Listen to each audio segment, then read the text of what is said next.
Kalitan. Assalamualaikum warahmatullahi wabarakatuh. Alhamdulillah. Wassalatu wassalamu ala rasulillah wa ala alihi wa sahbihi wa man walah amma ba'du.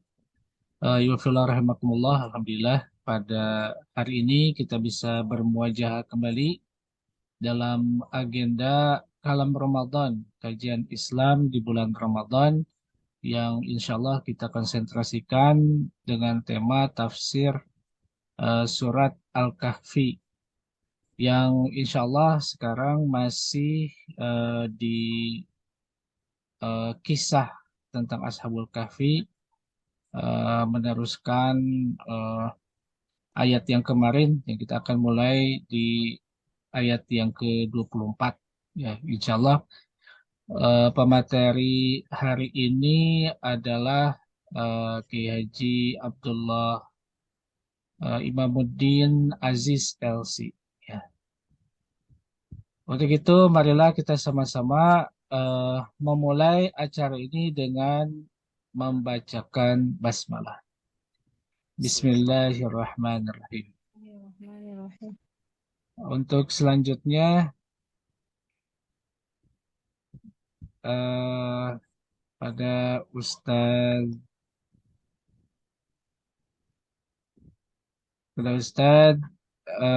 Imam, ya panggilnya Ustadz Imam aja. Ustadz Imam untuk memulai agenda ini, falyatafaddal mashkura. Silakan, Ustadz. Bismillahirrahmanirrahim. Alhamdulillahirabbil alamin. Wa bihi nasta'inu ala umuri dunya waddin.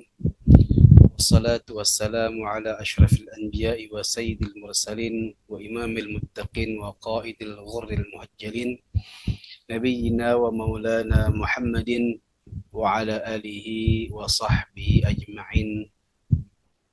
Amma ba'du. Rabbi syrah li sadri wa yassir li amri wahlul 'uqdatam min lisani yafqahu qawli. Itu omnya Jumbi. Buat sekalian jamaah para asatid yang dimuliakan Allah Subhanahu wa taala. Assalamualaikum warahmatullahi wabarakatuh. Waalaikumsalam warahmatullahi wabarakatuh. Di petang hari ini, di sore hari ini kita melanjutkan tadabbur kita dalam surat Al-Kahfi yang kemarin sore hari kemarin telah dibahas oleh guru kita Al-Mukarram Kiai Haji Misbah Saif Al-Bahri sampai pada ayat ke-23, dan kita pada sore hari ini akan mentadabburi ayat ke-24 yang sesungguhnya ayat 24 itu erat kaitannya dengan ayat 23 ya, yang bahwa ayat 23 ini saya akan bacakan ya. A'udzubillahi minasyaitonirrajim. Bismillahirrahmanirrahim.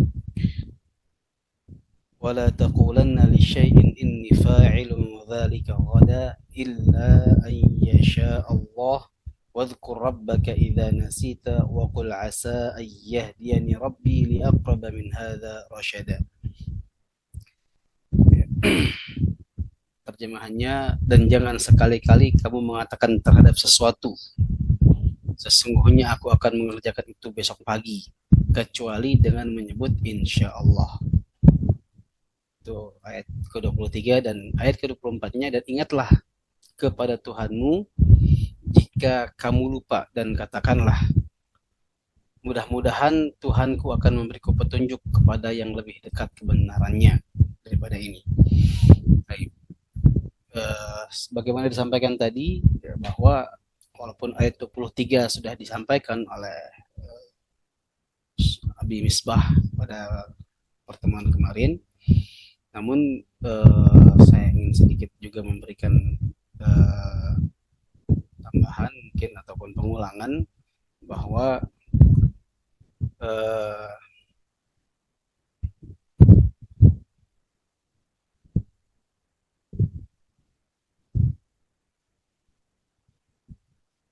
ayat 23 ini ya, berkaitan erat dengan ayat 24 yang akan kita bahas, karena di ayat 23 itu Allah Subhanahu wa taala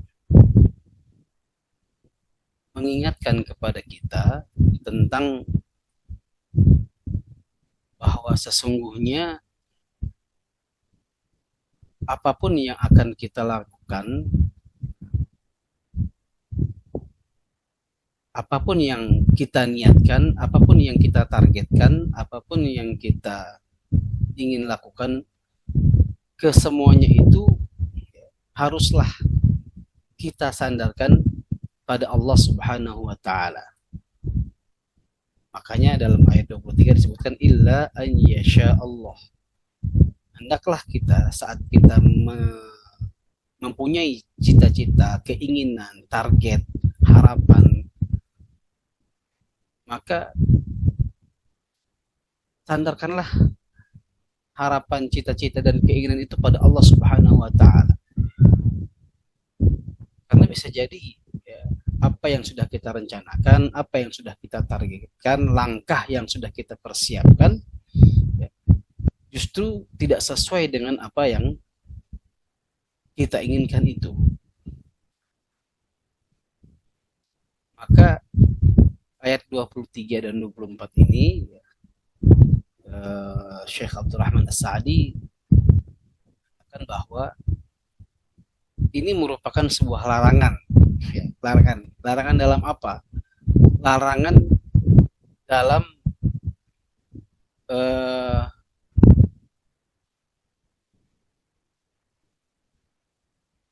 memunculkan keinginan tanpa menyandarkan, mewujudkan keinginan itu tanpa disandarkan pada Allah Subhanahu wa taala. Walaupun ini ya, asbabun nuzul ayat ini berkaitan khusus dengan Rasul Shallallahu Alaihi Wasallam. Tetapi esensi dari ayat ini berlaku umum. Makanya ada kaidah al-ibratu bi umumil lafaz la bi khususis sabab, bahwa esensi dari ayatnya adalah dengan keumuman lafaznya, kalimatnya, bukan dengan sebab-sebab khusus ayat tersebut diturunkan. Hanya esensi dari ayat ini berlaku untuk umum dan meliputi seluruh hamba Allah Subhanahu wa taala.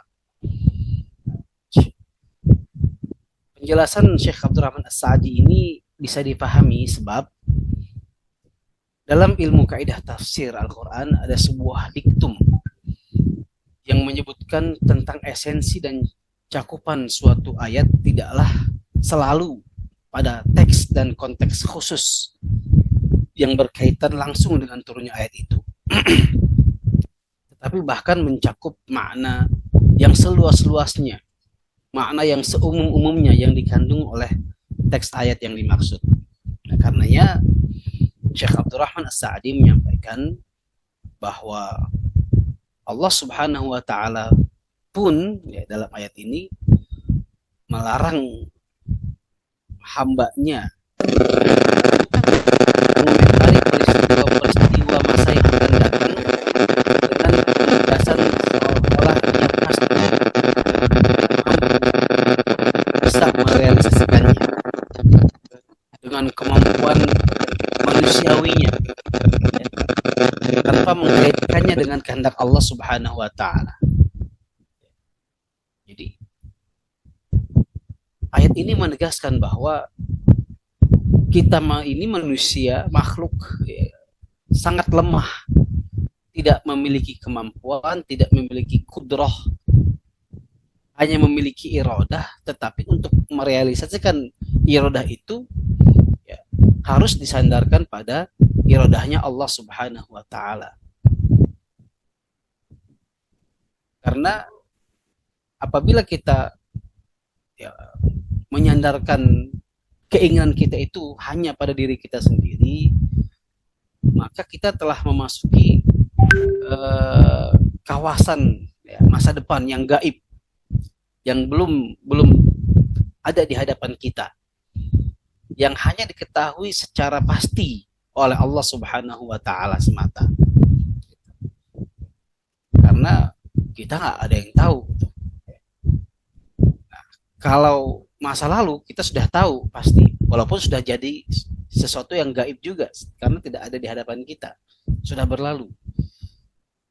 Dan kita ketahui dengan pasti peristiwanya. Tetapi untuk masa depan, ya, walaupun itu adalah hasil kajian kita, hitungan matematis kita, misalnya, saya mau berangkat dari Cikurung Kondang ke Cianjur jam sekian, gitu, dengan prediksi Google Map setengah jam sampai, tapi ternyata ada kendala-kendala yang lain bisa sampai 2 jam misalnya. Makanya itu adalah perkara masa depan, ya, hal yang gaib yang hanya diketahui secara pasti oleh Allah Subhanahu wa taala.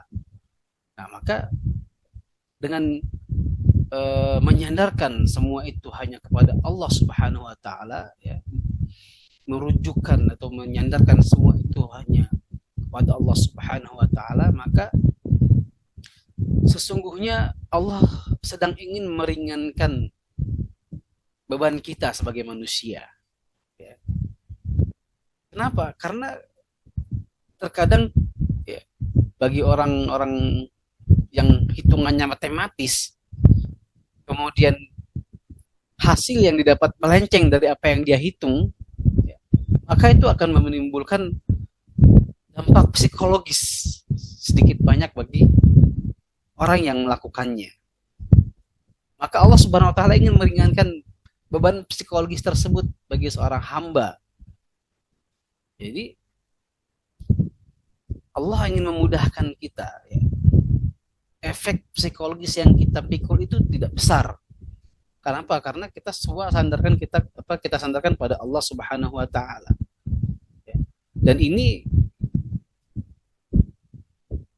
merupakan salah satu tujuan dari ayat ini, bagaimana seorang hamba itu terbiasa memiliki sikap al-isti'anah, memiliki kebutuhan akan Allah Subhanahu wa taala, merasa butuh, merasa perlu akan pertolongan Allah Subhanahu wa taala, sehingga dalam menetapkan target, langkah, tujuan selalu bersikap tawadhu. Walaupun targetnya besar, yang ingin dicapai itu besar, sesuatu yang fantastis, dengan hitungan matematis yang mungkin juga sudah logis, tetapi dia bersikap tawadhu. Kenapa? Karena disandarkan pada Allah Subhanahu wa taala, memohon pertolongan dari Allah Subhanahu wa taala agar Allah Subhanahu wa taala mewujudkan, merealisasikan harapan, tujuan, ya, yang ingin dicapai, dan kemudian memberikan keberkahan dalam capaian-capaian tersebut. Maka Syekh Abdurrahman As-Sa'di, ya, menyatakan bahwa Al-Quran di ayat ini, Allah Subhanahu wa taala dalam konteks ini, ya, mempertimbangkan faktor kemanusiaannya manusia. Wahai manusia, kamu tuh lemah. Maka janganlah menyandarkan dirimu, menyandarkan semua perkaramu pada Allah Subhanahu wa taala. Kenapa? Karena bisa jadi di ayat 24 Allah Subhanahu wa taala sebutkan, ya, bahwa in wadhkur rabbaka idza nasita. Bisa jadi kita lupa tuh target yang sudah kita tuju, target yang sudah kita tetapkan, langkah yang ingin kita raih, kemudian target-target, ya, yang ingin kita capai, atau prosesnya, ya, yang mungkin melenceng dari apa yang kita harapkan, atau bahkan kita lupa gitu, dengan tujuan kita. Sering tuh kita, besok saya mau ini, tapi ternyata ada satu dan lain hal tidak terwujud, atau mungkin kitanya yang lupa atau dilupakan oleh Allah Subhanahu wa taala. Maka Ya, kita harus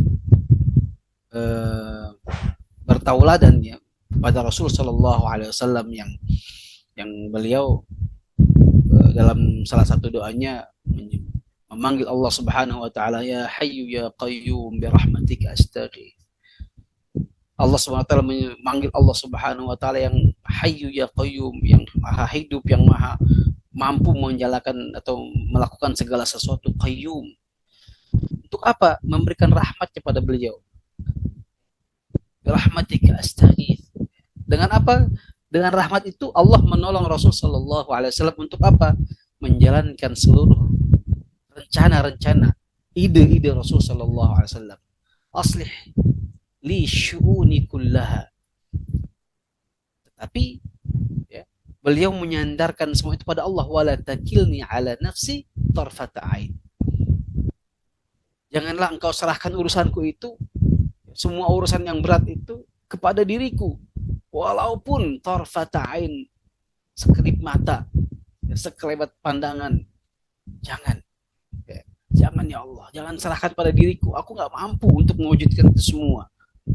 Walaupun beliau seorang nabi kekasih Allah Subhanahu wa taala, tapi beliau menyatakan la takilni ala nafsi tarfata ain. Karena beliau tahu bahwa semua yang terjadi di alam semesta ini adalah atas kehendak Allah Subhanahu wa taala. Maka bisa jadi ya, kita itu lupa besok, istiqomah.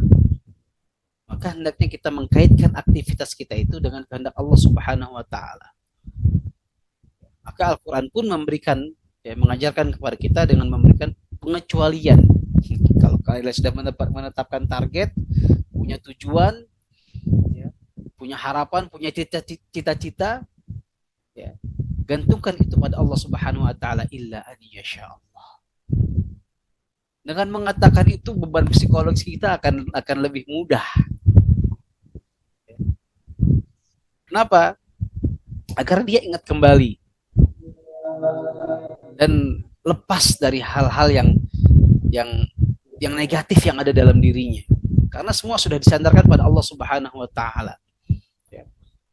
Sehingga terkadang malah ya, kalau kita sudah sandarkan itu pada Allah Subhanahu wa taala, yang terjadi justru hal-hal positif. Ya.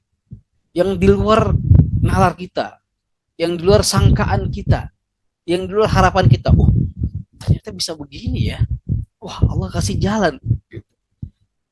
Nah, maka inilah bagaimana Allah Subhanahu wa taala dalam ayat 24 ini ya, mengajarkan kita untuk selalu mengkaitkan rodah kita, keinginan kita, target-target kita, tujuan dan harapan kita itu kepada Allah Subhanahu wa taala. Dan ayat 24 ini juga ya, mengajarkan kepada kita sikap ya, dan doa, bahwa saat kita ingin melakukan berbagai aktivitas di masa depan, menentukan target di masa depan, memiliki harapan dan cita-cita, ya, hendaknya kita padukan itu dengan zikrullah, illa an yasha Allah, dengan mengucapkan bismillah. Maka target kita itu kita harapkan bisa terwujud, bisa terrealisasi. Maka dengan memohon kepada Allah Subhanahu wa taala di saat di kalimat illa an yasha Allah itu ya, kandungan makna insya Allah atau illa an yasha Allah itu begitu dahsyat. Ya, jadi bukan sekedar kalimat insya Allah, bukan. Tetapi memang sudah kita hitung targetnya. Oh, bisa. Lalu kita serahkan pada Allah Subhanahu wa taala, insya Allah. Makanya kalimat insya Allah itu ya, mengandung kalimat taufik, hidayah, dan inayah dari Allah Subhanahu wa taala. Ya, taufik, persetujuan, ya, inayah, bantuan, pertolongan, dan hidayah, petunjuk dari Allah Subhanahu wa taala yang kita sangat butuhkan dalam berbagai macam aktivitas kehidupan kita. Maka kalimat insya Allah itu begitu agung. Zikir yang kita mungkin menyebutnya biasa saja insya Allah. Tetapi itu merupakan sebuah zikir yang menandakan bahwa kita menyerahkan semua urusan kita itu kepada Allah Subhanahu wa taala. Yang dengan kalimat insya Allah itu Allah berikan taufik, hidayah dan inayah kepada kita untuk selalu mendapatkan atau menemukan petunjuk dan kebenaran melalui jalan yang terbaik yang Allah Subhanahu wa taala berikan, yang mengantarkan kita pada hidayah Allah Subhanahu wa taala untuk mewujudkan apa yang kita targetkan, apa yang kita harapkan, apa yang kita inginkan. Al-Imam Asy-Syahid Sayyid Qutb rahimahullah, beliau saat menulis tafsir Fidel Quran tentang dua ayat ini, beliau mengatakan bahwa Allah Subhanahu wa taala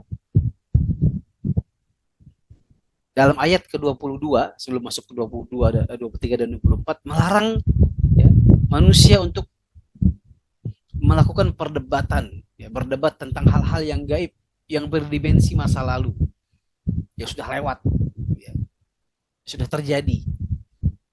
Nah, maka dalam ayat ini, ayat 23 dan 24, Allah pun melarang manusia untuk memastikan sesuatu yang gaib, yang berdimensi yang akan datang. Oh, pasti begini, nggak bisa. Forecast manusia itu belum tentu betul. Ramalan ataupun bukan ramalan ya, harapan hitungan manusia walaupun matematisnya sudah belum tentu terjadi. Gitu. Namun ya, ayat ini bukan berarti Allah Subhanahu wa taala memerintahkan kepada kita untuk berlepas tangan dari mempersiapkan masa depan kita, untuk diam ya, seperti robot ya, atau bidak catur yang digerakkan oleh pemainnya. Tidak. Tetapi Allah Subhanahu wa taala agar kita mengambil peran yang cukup dalam mempersiapkan masa depan kita, ya, masa depan manusia untuk kebaikan dirinya sendiri. Namun target-target yang dituju, yang ingin dicapai itu harus ya, diambil dari peristiwa hari kemarin, ya, yang kita tidak perlu perdebatkan lagi, sudah terjadi. Bahkan untuk masa depan tidak perlu kita perdebatkan lagi karena belum terjadi. Tetapi yang penting adalah bagaimana kita mempersiapkan target, capaian, tujuan itu yang kita rujuk dari peristiwa-peristiwa sebelumnya. Ini kan hal-hal yang gaib. Dua hal yang gaib, masa depan dan masa lalu. Yang merupakan adalah pondasi dari keimanan kita. Alladzina yu'minuna bil ghaib. Karena kita, wabil khusus kita sekarang hidup masa kini, kita beriman pada hal-hal yang gaib semua. Ya, pada sahabat zaman dulu, ya, beriman pada Rasulnya tidak gaib. Kalau kita sekarang beriman pada Rasulnya gaib karena masa lalu. Nah, maka masa depan kita yang harus kita persiapkan itu kita rujuk dengan peristiwa-peristiwa masa lalu yang kemudian kita ambil pelajaran dari situ. Nah, maka yang dimaksudkan oleh Al-Quran adalah agar dalam kondisi apapun, target apapun yang kita tuju, yang ingin kita gapai, yang ingin kita wujudkan, tetap memperhitungkan faktor yang gaib. Apa itu faktor yang gaib? Yang utama yaitu Allah Subhanahu wa taala dan iradahnya. Kita punya hitungan, Allah punya hitungan. Kita punya iradah, Allah punya iradah. Kita punya keinginan, Allah punya keinginan. Kita punya kemauan, Allah punya kemauan. Nah, maka al-isti'anah, memohon pertolongan kepada Allah Subhanahu wa taala selalu di atas segalanya. Kita meyakini bahwa itu di atas segala daya dan kemampuan, kekuatan kita. Yang sangat mungkin akan berlaku terjadi sesuatu yang di luar skenario kita, di luar nalar kita, di luar perkiraan kita. Maka saat kita sudah serahkan itu, Allah ingin meringankan beban kita dengan apa? bila takdir Allah Subhanahu wa taala, iradah Allah sejalan dengan iradah kita, sesuai, maka kita akan menjadi hamba yang sangat bersyukur karena Allah sudah menyetujui permintaan kita, doa kita, harapan kita. Namun saat kita menemukan ternyata tidak sesuai dengan harapan kita, maka kita tidak akan menjadi orang yang kufur, menjadi orang yang kecewa dengan Allah Subhanahu wa taala. Maka Al-Qur'an di sini tetap menganjurkan kepada kita untuk bertafakur dan bertadabbur. Al-Qur'an mengingatkan bahwa dalam berpikir kita itu dalam kerangka kemudahan, mencari kemudahan yang diberikan oleh Allah Subhanahu wa taala. Dan tadabbur kita adalah dalam konteks taufik, persetujuan dari Allah Subhanahu wa taala yang akan memuluskan atau memudahkan jalan-jalan kita itu. Nah, hal ini insya Allah tidak akan menjadikan hamba, tidak akan menjadikan kita jadi orang yang pesimis dalam menatap masa depan. Malas, tidak punya target, tidak punya cita-cita, tidak punya harapan, enggak. Justru harapan kita makin besar dengan adanya iradah Allah Subhanahu wa taala, dengan an yasha Allahnya itu. Maka ayat ini terus kalau kita baca ayat ini, tadabburi bahwa dengan insya Allah itu memompa keyakinan kita akan terwujudnya harapan kita, kemudian menghadirkan ketentraman. Kenapa? Karena itu bukan urusan kita mewujudkan itu urusannya Allah Subhanahu wa taala. Tetapi yang harus ada dalam diri kita adalah al-azm, tekad yang kuat untuk merealisasikan tujuan apa yang sudah kita canangkan, kita tetapkan, kita cita-citakan itu.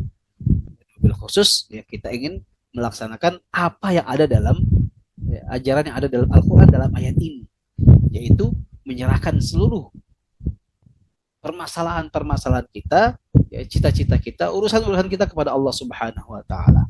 Nah, inilah salah satu metode Al-Quran untuk menarik hati manusia, orang yang beriman, sehingga dia tidak pernah merasakan sendiri gitu. Karena selalu ada Allah Subhanahu wa taala. Walaupun tadi mungkin dia tidak akan dalam satu kondisi tidak akan menemukan apa yang dia cita-citakan, yang dia harapkan, tetapi dia tidak akan pernah sendiri. Dia tidak akan pernah kesepian. Karena akan ada Allah Subhanahu wa taala dalam setiap kondisi yang dia hadapi. Maka di saat sedang bertafakur, bertadabbur, maka kita harus betul-betul menghadirkan Allah Subhanahu wa taala.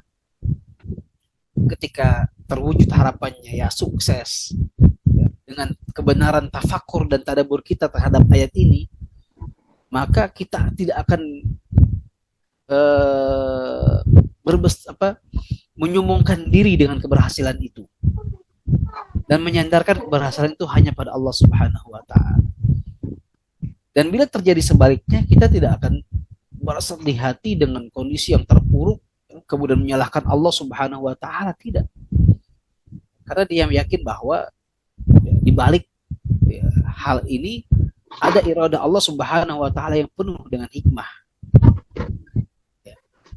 Di balik keterpurukannya ia akan kuat dengan dukungan Allah Subhanahu wa taala. Justru harusnya dia semakin berserah diri kepada Allah Subhanahu wa taala.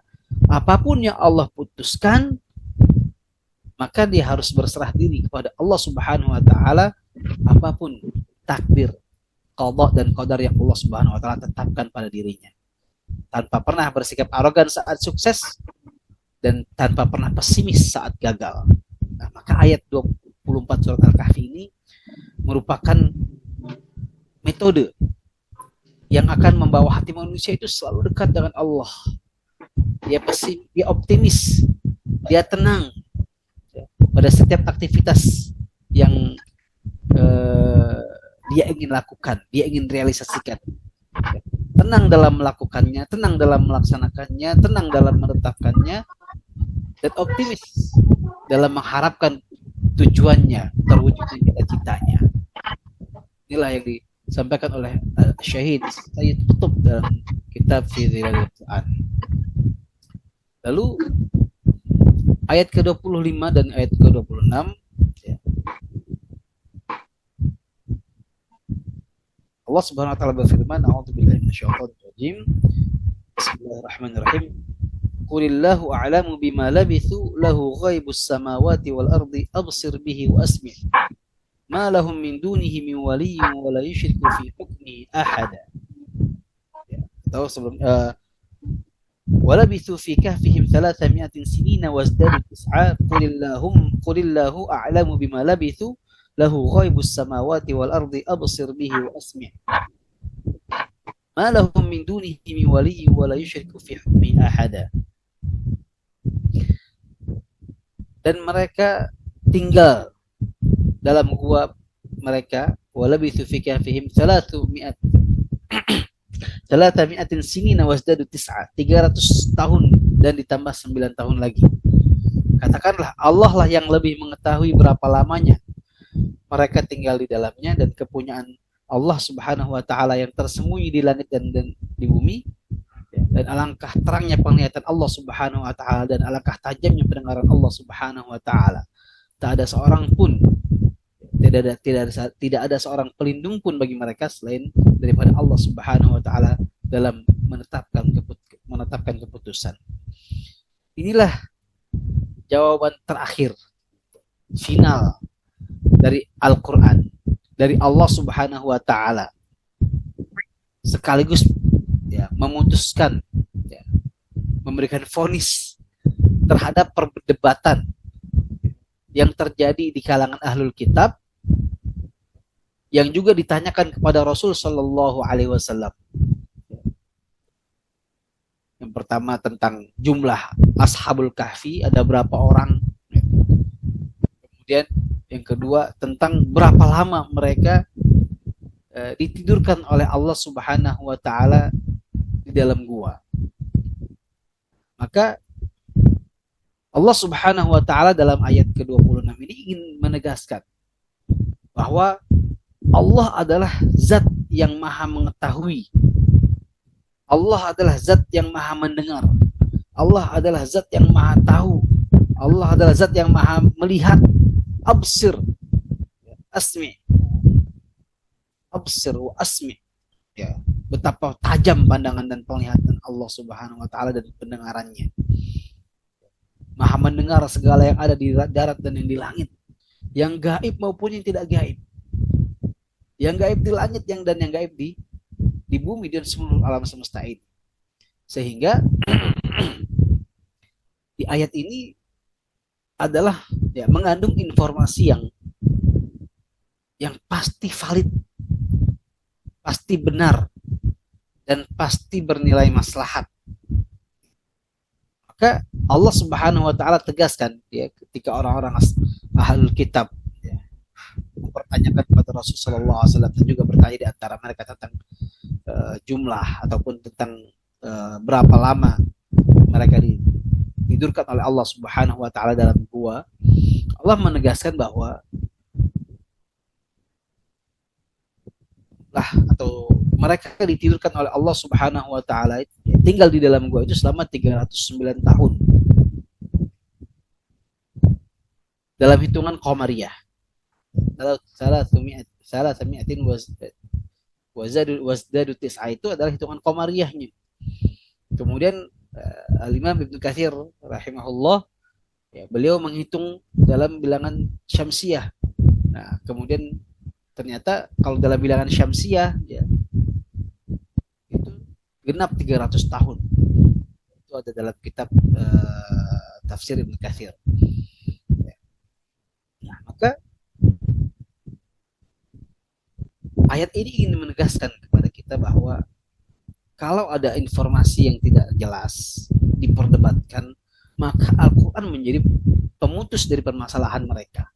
Al-Quran yang akan menjadi penengah. Allah Subhanahu wa taala yang memberikan informasi yang utuh, yang jelas, yang pasti tentang apa yang mereka perdebatkan.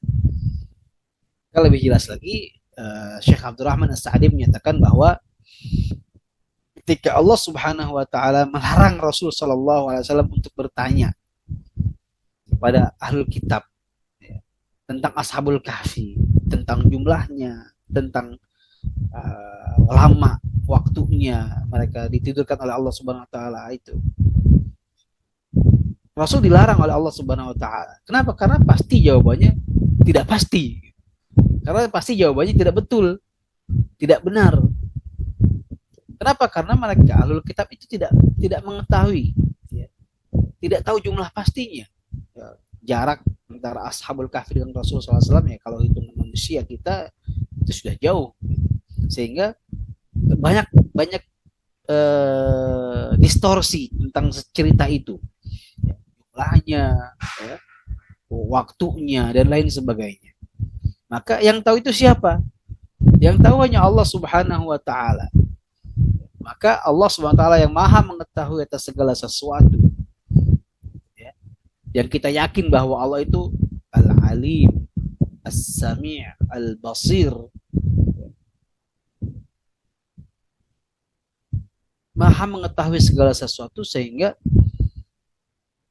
informasi yang Allah Subhanahu wa taala berikan kepada Rasul sallallahu alaihi wasallam itu pasti valid.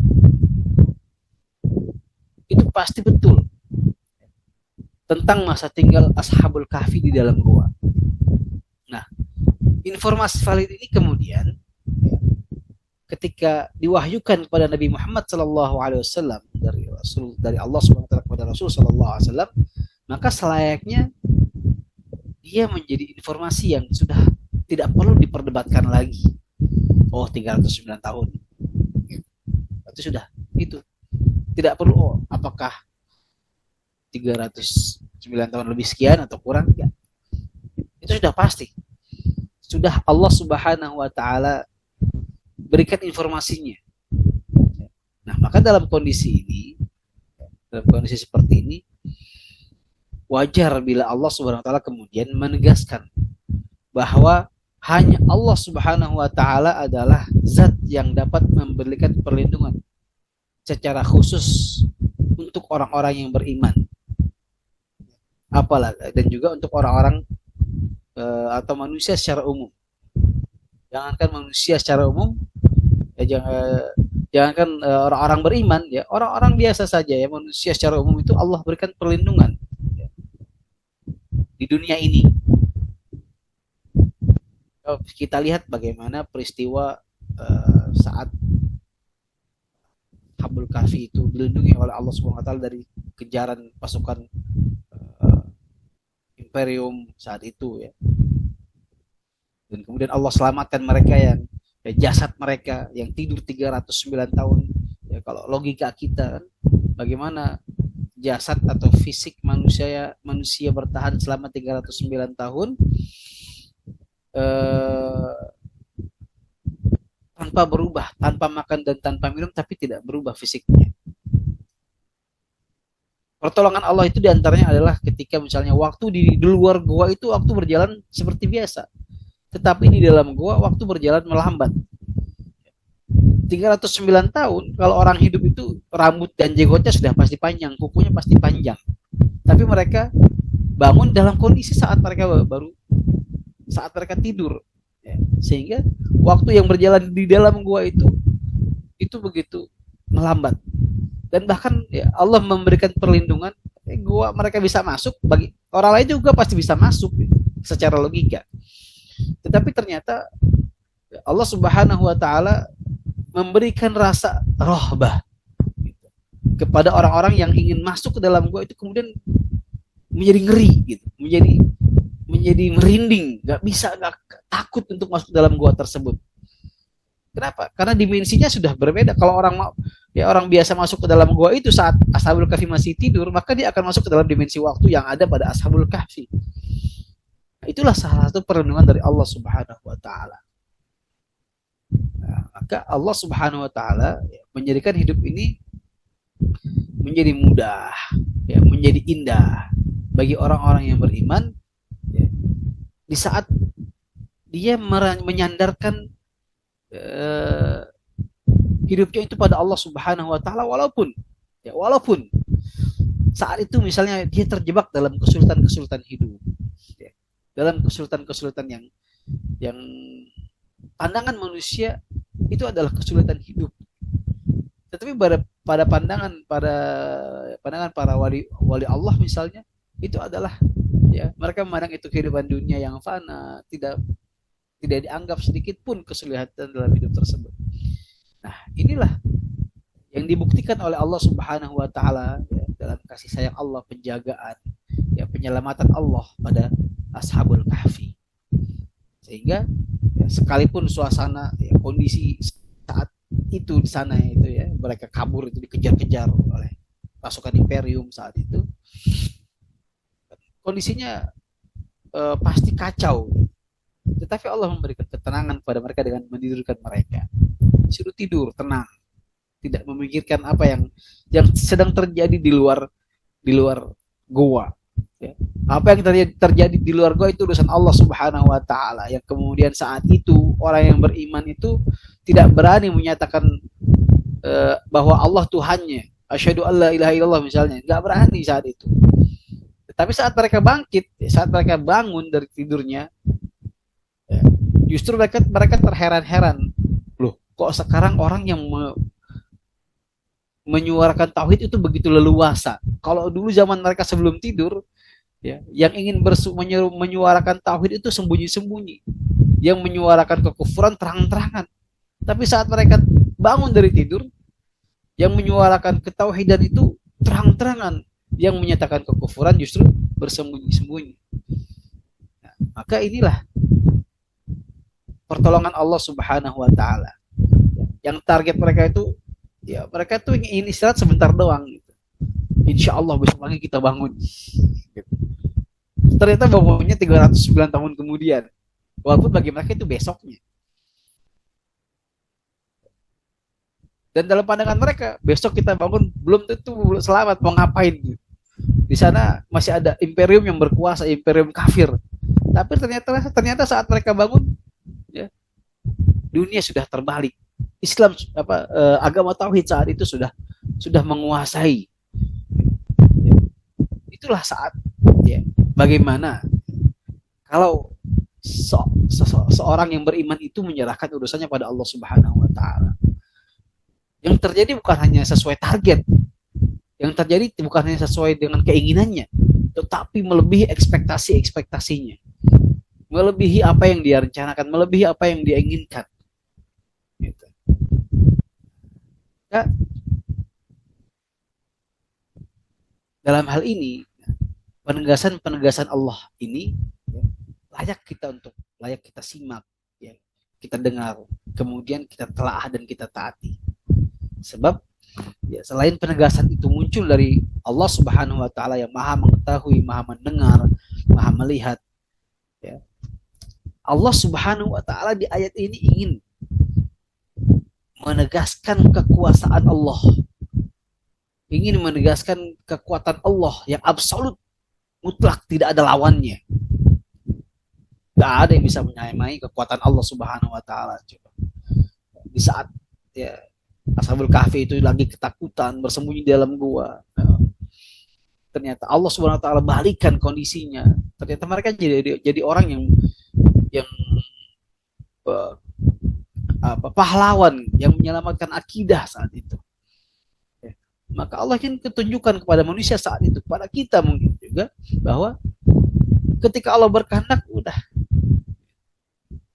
Insya Allah, nggak ada lagi yang bisa menandingi Allah Subhanahu wa taala, tidak ada yang bisa melawan Allah Subhanahu wa taala. Ya. Maka hukum Allah pasti, hukum Allah absolut mutlak, nggak bisa kita lawan. Ya. Takdir Allah absolut mutlak, tidak bisa kita lawan.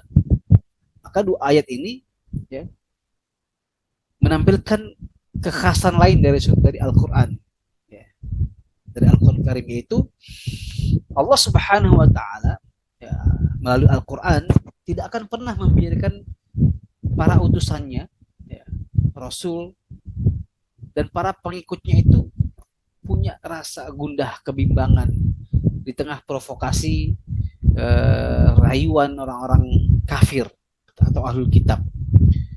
Sebab bila orang beriman itu galau, ya, atau Rasul Sallallahu Alaihi Wasallam atau para Rasul itu galau, bimbang, ya, kemudian merasa tidak yakin, ya, maka akan terjadi yang terjadi adalah keberhasilan makar setan dalam menjauhkan manusia dari petunjuk Al-Quran.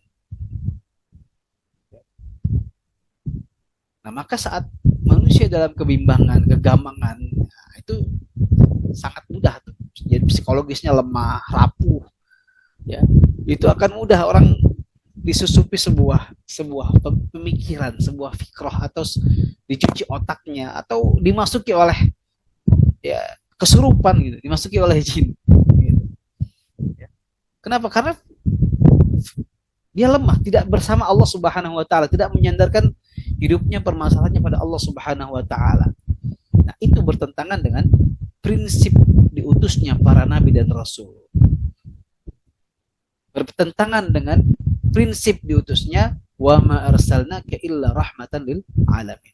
Bahwa Rasul sallallahu alaihi wasallam diutus untuk membawa rahmat,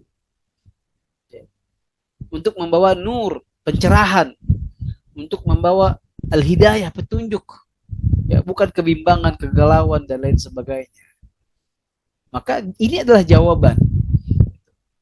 Sebagian ulama mengatakan kalau kamu punya masalah dalam hidup kamu, buka Al-Quran, ayat manapun, halaman manapun, ya, ayat manapun yang kau baca itu adalah solusi, jawaban. Walaupun memang terkadang, ya, tidak secara tersurat, tapi hanya tersirat, tapi itu bisa menjadi clue, ya, kunci, kata kunci bagi orang yang memiliki permasalahan menemukan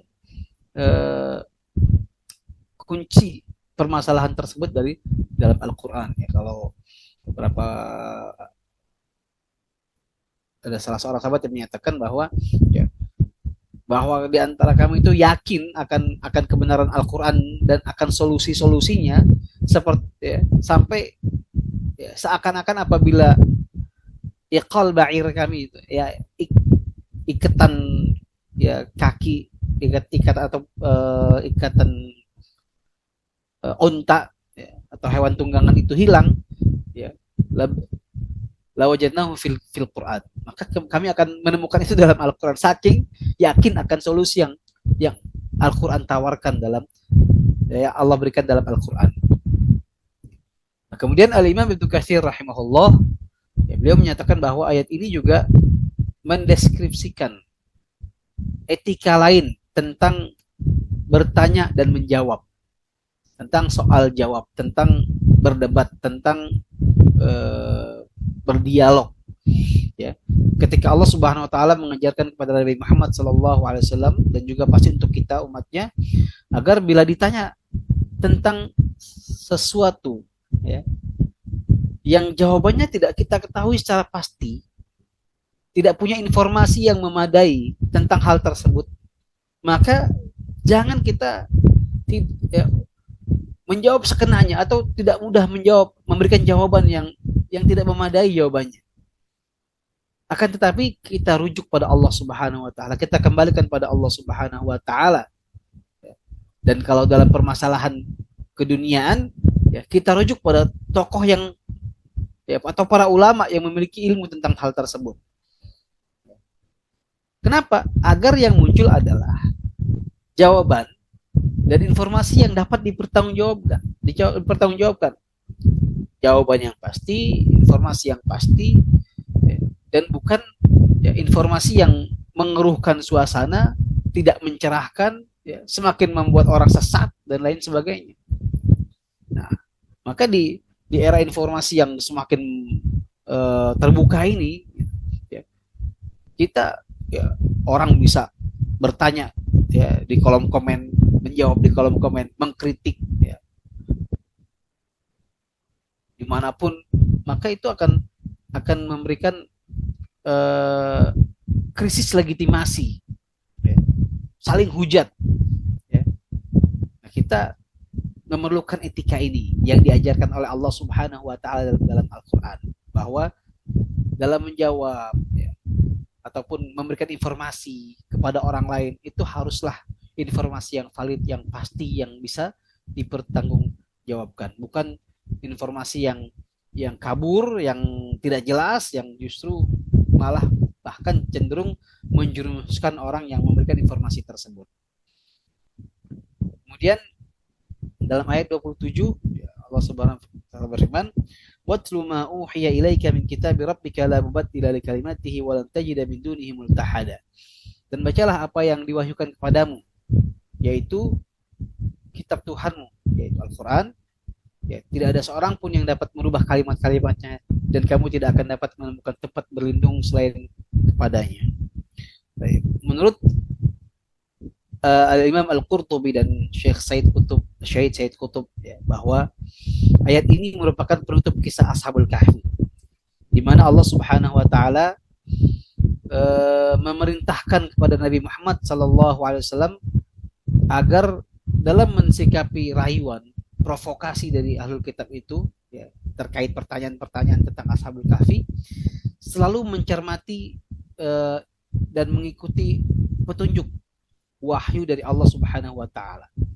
Sebab dalam informasi wahyu yang Allah Subhanahu wa taala turunkan, itulah pasti informasi yang valid dan wahyu yang tidak bisa dibantah lagi kebenarannya.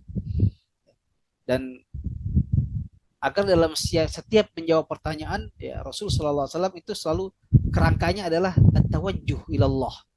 Ya, bertawajjuh kepada Allah Subhanahu wa taala. Jawabannya selalu merujuk pada Allah Subhanahu wa taala. Ya, karena ya kita kalau apalagi kita manusia biasa menjawab pertanyaan-pertanyaan itu kadang ya kalau nggak pasti banget janganlah menjawab gitu. Ya. Kalau Rasul ya sudah pasti dibimbing oleh Allah Subhanahu wa taala dengan wahyunya, jawab dengan pasti gitu. Nah, maka inilah bagaimana kita ketika ada informasi dari wahyu dari Allah Subhanahu wa taala yang tidak tercampur dengan kebatilan, ya, maka kita jadikan itu rujukan. Nah, inilah yang semestinya menjadi pedoman kita ya. Nah, kemudian Syekh Said Qutb juga menyebutkan bahwa keistimewaan kisah Ashabul Kahfi ya, dan juga kisah-kisah dalam Al-Quran yang lainnya ditampilkan bukan sekedar kisah dongeng gitu yang fiktif, tetapi ya mungkin fiktif menurut Rocky Gerung. Kenapa? Karena tidak terjadi saat itu ya. Tetapi ini adalah kisah yang betul-betul real terjadi ya, di masa lalu ya. Dia adalah sebuah informasi, sebuah kisah yang penuh dengan pelajaran dan manfaat. Nah, kemudian ayat ini disebutkan dimulai dengan watlu, dan bacalah. Ada utlu, ada iqra. Nah, perbedaannya adalah bahwa ayat ini merupakan awal dari pembahasan tema baru. Dari Ashabul Kahfi selesai, tema baru kita akan mulai. Ya. Dan Al-Quran bahwa Syekh Abdul Rahman As-Sa'di menyatakan bahwa terminologi utlu atau tilawah mempunyai makna lebih ya, dari sekedar iqra, dari qara'a. Karena ya, tilawah dengan qiraah itu berbeda. Kalau qiraah hanya membaca, tetapi dalam tilawah ada kewajiban tambahan, kewajiban plus. Apa itu? Yaitu tambahannya adalah mengikuti dan mentaati materi bacaan yang kita baca. Dalam ayat ini, ya, perintah tilawah terhadap wahyu Allah itu dilakukan dengan ya, mengerti makna yang dikandungnya, memahami materinya, maksudnya, tujuannya, kemudian at-tasdiq, membenarkan informasinya, dan mentaati seluruh perintah dan larangannya. Nah, inilah yang harus kita lakukan saat kita membaca Al-Quran. Utlu, bacaan yang mengandung beberapa hal tersebut. Karena apa? Karena apa yang kita baca dalam Al-Quran itu adalah pasti kebenaran. Ya. Karenanya ayat ini menegaskan kembali agar kita kembali ya, selalu mentauhidkan Allah Subhanahu wa taala, beribadah secara ikhlas kepada Allah Subhanahu wa taala ya, karena tidak ada tempat yang ya tempat kita kembali atau berlindung, walan tajida min dunihi multahada, kecuali Allah Subhanahu wa taala, ya. Maka kisah Ashabul Kahfi ini diakhiri dengan ayat yang merangkum informasi-informasi seperti yang tadi, ya, bahwa apa namanya, jumlah mereka waktu tidur berapa lama, jumlah mereka ada berapa, dan mengingatkan kembali kepada manusia agar tidak, ya, duduk apa namanya, terkagum-kagum dengan kisah Ashabul Kahfi yang begitu mempesona, ajaib, kisah yang ajaib, legenda, ya, yang tidak masuk akal. Tetapi, ya, kisah tersebut tidak boleh kita jadikan hanya sebagai kekaguman saja, tetapi harus kita terjemahkan dalam aktivitas dakwah, ya. Suatu aktivitas yang penuh dengan, ya, kalau dakwah itu pasti ada cobaannya gitu, ya. Kalau orang nggak berdakwah nggak akan menemukan cobaan, ujian. Tapi kalau orang sudah mulai memasukkan dirinya ke dalam sebuah gerakan dakwah, aktivitas dakwah, pasti akan ada tantangan, pasti akan ada cobaan dan ujian yang seharusnya, ya, cobaan dan ujian itu kita ubah dan menjadi sebuah tantangan, kemudian menjadi peluang untuk mencapai ridho Allah Subhanahu wa taala, ya. Kalau saat ini kita dalam bulan suci Ramadan, maka kita sering-sering membanyak tilawah Al-Quran. Maka bacaan Al-Quran kita itu harus memenuhi kriteria yang tadi, ya. Dibaca, kemudian kita mengerti artinya, memahami maknanya, ya, kemudian bersiap-siap untuk mengamalkan arahan dalam Al-Quran dalam ayat tersebut, ya, apakah perintah atau larangan, dan kemudian kita laksanakan.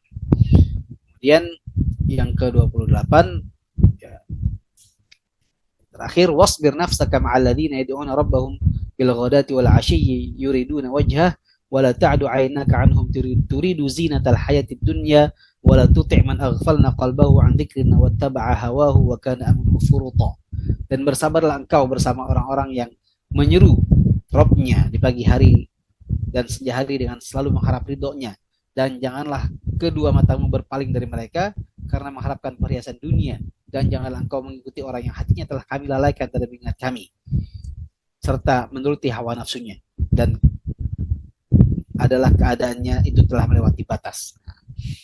Nah, ini, ya, sedikit saja Al-Imam At-Tabari rahimahullah, ya, dalam tafsirnya merekam latar belakang turunnya ayat ini, ya. Beliau menulis asbabun nuzul ayat ini tentang bagaimana sekelompok orang Arab, ya, yaitu Uyainah bin Hasan Al-Aqra' bin Habis, sebelum mereka masuk Islam, mereka memandang Salman Al-Farisi dan para ahlus sufah saat itu, ya, di Madinah, orang-orang yang secara strata sosial itu rendah, ya, bukan orang kalangan tokoh, bukan orang-orang kaya, ya. Maka mereka mengatakan, wahai Nabi Allah, seandainya ketika Anda duduk di tengah-tengah masjid, kemudian orang-orang berpakaian dekil itu, ya, Salman Al-Farisi, Abu Dzar Al-Ghifari, ya, Anda pindahkan, ya, dari masjid, maka kami tidak akan segan lagi duduk bersama Anda. Kami siap untuk berdialog, berdiskusi, ngobrol dengan Anda, bahkan belajar dari Anda sekalipun. Dalam riwayat lain disebutkan bahwa ini terjadi di Mekah, ya, saat orang-orang kafir melihat Rasul, di antara banyak, ya, pengikut Rasul yang utama itu adalah orang-orang, ya, dari kalangan hamba sahaya, ya, Khubab bin Munzir, Suhaib Ar-Rumi, dan Bilal bin Rabah Al-Habashi radhiyallahu anhum, ya. Bahkan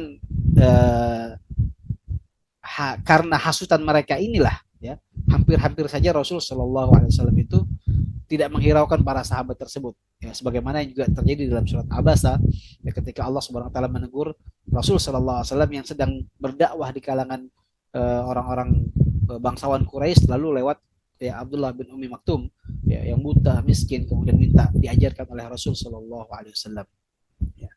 Maka Allah Subhanahu Wa Taala mengingatkan Rasul Shallallahu Alaihi Wasallam dengan ayat ini, wasbir nafsaka ma'al ladzina yad'una rabbahum bil ghadati wal 'ashyi yuriduna wajhah. Sedikit lagi, tapi mungkin sudah azan belum, Zat? Sebentar lagi kayaknya. Sebentar lagi, ya. Satu menit lagi. Eh, Kalau di sini mah udah jangan sama. Di sini sudah Sudah ada. Sudah. sudah ada. eh, Sebagian tempat sudah azan, sebagian belum, Ustaz. eh. Mungkin dicukupkan aja dulu, Ustaz. Cukup bukan ya, mungkin apa namanya, bahwa Bagi-bagi atau bagi? terakhir Sama Aisyah. bahwa semua yang kita kaji, yang kita baca dalam ini adalah bagaimana kita harus mendekatkan diri kita kepada Allah Subhanahu wa taala, kemudian menyandarkan segala urusan kita kepada Allah Subhanahu wa taala, dan ya merujuk pada ayat ke-28 terakhir tadi, kita harus siap dikoreksi oleh Allah Subhanahu wa taala. Ya, dikoreksi oleh Allah, dikoreksi oleh siapapun orang yang melihat kita bersalah, lalu kemudian memberikan koreksi itu kepada kita, kita harus terima, kemudian memperbaiki diri kita untuk lebih baik di masa depan. Allah alam bisawab. Ini mungkin dapat saya sampaikan. Yang benar datang dari Allah Subhanahu wa taala, yang salah itu adalah kekhilafan pribadi. Aqulu qouli hadza wa astaghfirullahi wa lakum. Assalamualaikum warahmatullahi wabarakatuh. Assalamualaikum warahmatullahi wabarakatuh. Waalaikumsalam warahmatullahi wabarakatuh. Jazakallah Ustaz. Jazakumullah Ustaz Imam yang telah menyampaikan kisah Ashabul Kahfi ya, sudah selesai mungkin ya. Insya Allah nanti akan dilanjutkan lagi tafsir berikutnya dengan pemateri yang lain. Insya Allah mudah-mudahan bisa dilanjutkan besok. Ya, Afwan mungkin karena waktu terbatas dan tidak ada pertanyaan, dan kita juga sudah ada yang sudah mulai berbuka ya. Kita tutup aja pertemuan ini dengan sama-sama membaca hamdalah dan doa kafaratul majelis. Alhamdulillahirabbil alamin. Subhanallah wa bihamdika asyhadu la ilaha illa anta astaghfiruka wa atubu ilaik. Sadayana wilujeng. Nuhun, sami-sami Ustaz, hatur nuhun. Amin. Assalamualaikum. Waalaikumsalam. شكرا يا ربي شكرا هديت قلبي شكرا نورت دربي شكرا شكرا يا رب شكرا يا ربي شكرا هديت قلبي شكرا نورت دربي شكرا شكرا يا رب شكرا يا رب يا منزل القرآن يا خالق الإنسان يا رب يا رحمن شكرا يا رب شكرا يا رب